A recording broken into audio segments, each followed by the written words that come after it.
In 2009, Wall Street was the epicenter of the global financial crisis, and fashion was hit hard by the recession that followed. Out of sight of the runways, many who worked in the garment and design industries had to improvise. One of them was Carrie Quigley, who'd started her own clothing line and worked with famous New York department store Bloomingdale's.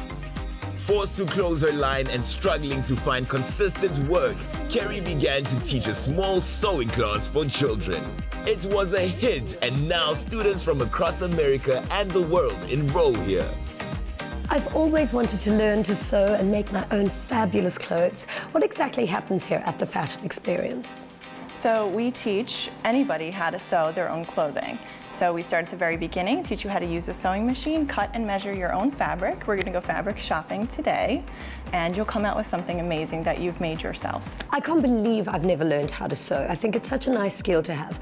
I think I learned how to knit when I was really young. Who was the first person to teach you? So I was 8 years old, and my grandmother decided to teach me how to sew. The first project we made was a pair of gloves with all 5 fingers, which was very, very difficult. I don't recommend it as a first project, but it like instilled such a passion in me for sewing and design. What was the inspiration behind the Fashion Experience, and how did you develop it into what it is today? We were getting so many calls from people visiting New York City, people that love to watch shows like Project Runway or Fashion Week, and they wanted to have this true New York City experience in the garment district.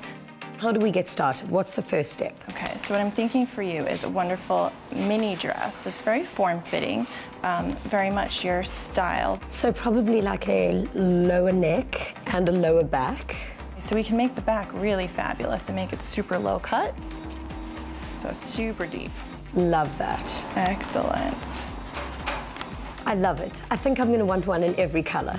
Are you often surprised by some of the creativity that comes out of the people who learn here? It is always amazing to see the creativity in our students, what they come up with, combining colors and different prints and fabrics together. It's absolutely rewarding, and I love seeing it. A highlight is the visit to the original flagship store of Mood Fabrics, made so famous by reality TV.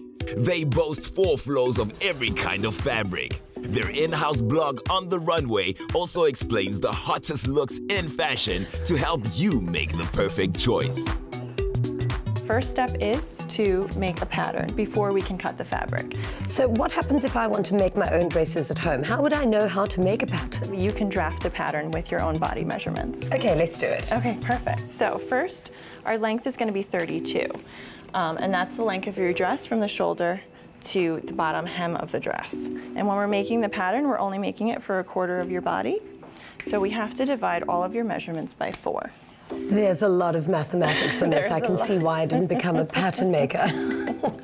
Like some of the youngsters who take these classes, Jeannie let teacher do the maths. What we start by doing is we have our arm, and this is called a French curve, and this just helps you measure your curves. Let's see. There you go. I can measure my curves. From here, we're going to go down. Okay. So this is you, basically. This is 1/4 Really? of your body. Yes. Okay. And we do have to add our little neckline here I as don't know well. if I see it. Oh, that's the dress. This is the dress. You can actually see it like this. Exactly. Combining the passion for design with practical skills, these classes give school students a head start. So what we'll do is we're going to take one side and we're just going to fold it over. Place your completed pattern right on the fold of the fabric. Okay. So that when we open it, it's a full piece. So what's next? So now that we have all of our pattern weights on, we're going to start to cut around the edges of the pattern. After that, we'll do the back piece, and then we start to pin everything together, and then you get to use the sewing machine. Okay, so this is it. This is an important part. Yes, so just go ahead and start cutting right there.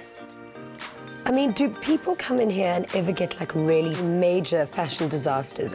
No, we try to make sure everybody leaves with something that fits them, that they really, really love. I can already see that you're a natural. Thank you. All right. Oh, this is going to be lovely. But because it's me, we're probably going to have to take this a lot lower.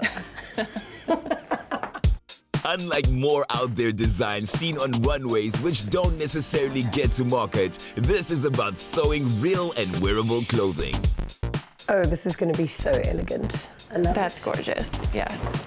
Kerry also offers classes in creating accessories and fashion branding. But above all, it's about having fun. So we place your front piece face up, and your back piece is going to go face down on top of that. So the dress is going to be inside out to start Yes, off. whenever we sew inside out. Why does that look so much bigger? It's so much bigger because we haven't done the darts yet. And then what the darts will do is we'll cinch your waist in. Oh, great. Okay. Love a cinched waist. You push the pin through the fabric, so it comes through both, and back through, just like that. And about, I would say, the width of your hand, you're going to do another pin. All the way down, just making sure that the edges are meeting up. Okay. Even though I cut a little bit wider. Even though you cut a little bit wider, when we go on the machine, we'll sew a little bit more in. Jeannie loved putting her phone away and creating something real, not on a screen. This is the fun part. I've never used a sewing machine before in my entire life. Sewing is much easier than you think. And we are going to start. In the time it would have taken to shop for a boutique dress down Fifth Avenue or something alternative from the East Village, Jeannie had created one of her own. Okay, I made a dress. Perfect, you're Now, how all do I get out set. of here? So we're gonna pick up the foot, pick up your needle with the wheel, and cut your threads. I made a dress. Wow, Okay, I'm gonna go try it on. it's gorgeous. Let's go try it on. So what do you think? It is perfect. I made a dress. Great job. It looks fabulous. Thank you so much for teaching me how to do it. I feel like I've learned a new skill and I've got a fabulous new addition for my wardrobe. Some brown paper and a length of fabric later, and Miss D felt like a genius.